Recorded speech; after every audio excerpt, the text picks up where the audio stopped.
the floating man and the thinking I. Today, we're tackling a fascinating what if in the history of ideas. What if one of the most famous lines in Western philosophy, René Descartes' "I think, therefore I am," had a brilliant predecessor from the Islamic world, written 600 years earlier? We'll compare two legendary thought experiments, Avicenna's floating man and Descartes' Cogito. Our goal isn't to say who copied whom, but to listen to a conversation across centuries about the one thing we all seem to know for sure, our own existence. Part 1. Setting the scene. Two visions of doubt. Let's set up each experiment. First, Avicenna. Imagine a person created suddenly, fully adult, but with no memories. This person is suspended in empty space, a complete void. He can't see his own body. He can't hear, taste, or feel anything, not even the touch of his own limbs. He is utterly cut off from the physical world. Avicenna then asks, in this state of sensory deprivation, would this person still be aware that he, himself, exists? Now, Descartes, he asks you to doubt everything. Really, everything. What if your senses are lying? What if your memories are fake? What if an evil demon, supremely powerful and cunning, is dedicating all his energy to deceiving you?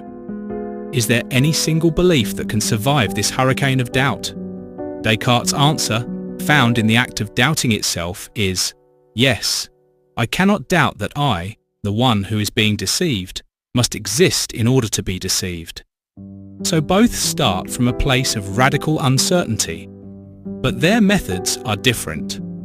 Avicenna's is a kind of meditative stripping away. He removes all external input to see what's left at the core. Descartes' is an aggressive, argumentative battle.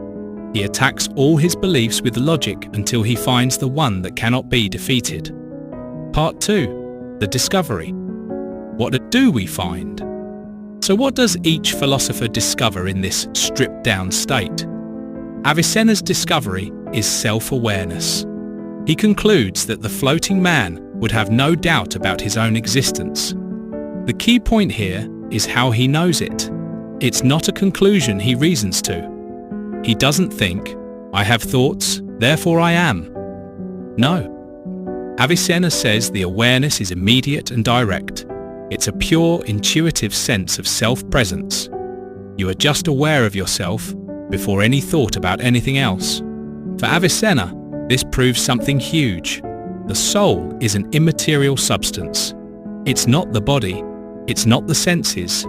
It is its own thing, and its most fundamental feature is this self-awareness.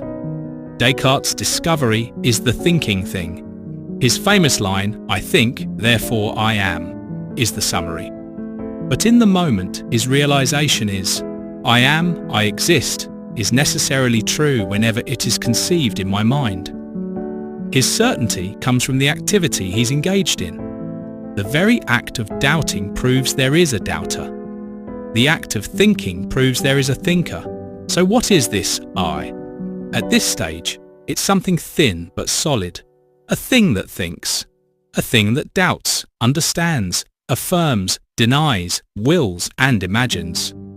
For Descartes, this is the unshakable first brick with which he can start rebuilding the entire mansion of knowledge. Part 3. The heart of the difference. Two different projects. This is where it gets really interesting. The two discoveries sound similar, but they are serving two completely different philosophical missions. Think of Avicenna as a psychologist and metaphysician. He's working within a grand system inherited from Aristotle and Plato. His floating man is a tool to investigate the nature of the human being.